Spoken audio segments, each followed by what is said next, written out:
যদিও বয়স কোনো কিছু অর্জনে বাধা সৃষ্টি করতে পারে না, কিন্তু অস্ট্রেলিয়ান টেম্পোরারি রেসিডেন্সি ভিসাতে কিন্তু বয়স একটা গুরুত্বপূর্ণ ভূমিকা পালন করে।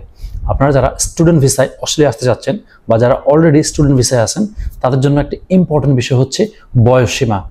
পুরো ভিডিওটি দেখতে থাকুন, আজকে এই গুরুত্বপূর্ণ বিষয়টি নিয়ে আলোচনা করব। আপনি যদি স্টুডেন্ট ভিসায় থাকেন এবং অস্ট্রেলিয়াতে পিআর পাওয়ার এক্সপেকটেশন রাখেন, তাহলে আপনার বয়স সীমা হতে হবে 35 বা তারও নিচে।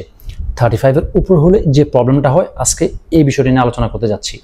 আপনি যদি স্টুডেন্ট ভিসায় এখানে ব্যাচেলার অর মাস্টার্স করে থাকেন, এসওএল লিস্টের যে কোনো সাবজেক্ট যদি আপনি 2 ইয়ার্স এখানে কমপ্লিট করেন, আপনি কিন্তু অটোমেটিক্যালি এলিজিবল হয়ে থাকেন 485 ভিসা বা temporary graduate work visa.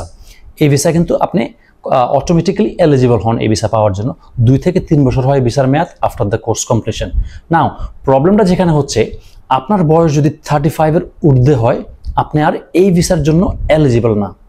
So যে 2 বছর বা 3 বছর যে ফুল টাইম ওয়ার্ক পারমিশন পেতেন আপনি অটোমেটিক্যালি, জাস্ট বিকজ আপনি আপনার ব্যাচেলার অর মাস্টার্স অস্ট্রেলিয়াতে করছেন, এই ব্যাপারটার এই অটোমেটিক ভিসাটা কিন্তু আপনার এলিজিবল হবেন না আপনার বয়স যদি 35 বা তারও অধিক হয়ে থাকে। তো প্রবলেম যেটা হয়, যেহেতু 485 ভিসাতে গিয়ে আপনি আনলিমিটেড কাজ করতে পারতেন, এই ভিসাটা না পাওয়ার কারণে আপনি কিন্তু ফুল টাইম ওয়ার্ক এক্সপিরিয়েন্সটা গ্যাদার করতে পারেন না, যেটা দিয়ে আপনি কিন্তু ভবিষ্যতে পিআর পারপাসে কাজে লাগাতে পারতেন। তাহলে আপনার বয়স যদি 35 বা তার ঊর্ধ্বে হয়ে থাকে, করণীয় কি? প্রথমত হচ্ছে আপনার এই রুলসটা সম্পর্কে অবগত থাকা। সেকেন্ড হচ্ছে আপনার অল্টারনেট অপশনগুলো এক্সপ্লোর করা। সেটা হতে পারে এমপ্লয়ার স্পন্সরশিপ ভিসা, সেটা হতে পারে আপনার ফরমার যে এক্সপিরিয়েন্সগুলো আছে ওগুলো কিভাবে এখানে কাজে লাগানো যায়, সেই ওয়েগুলো এক্সপ্লোর করা।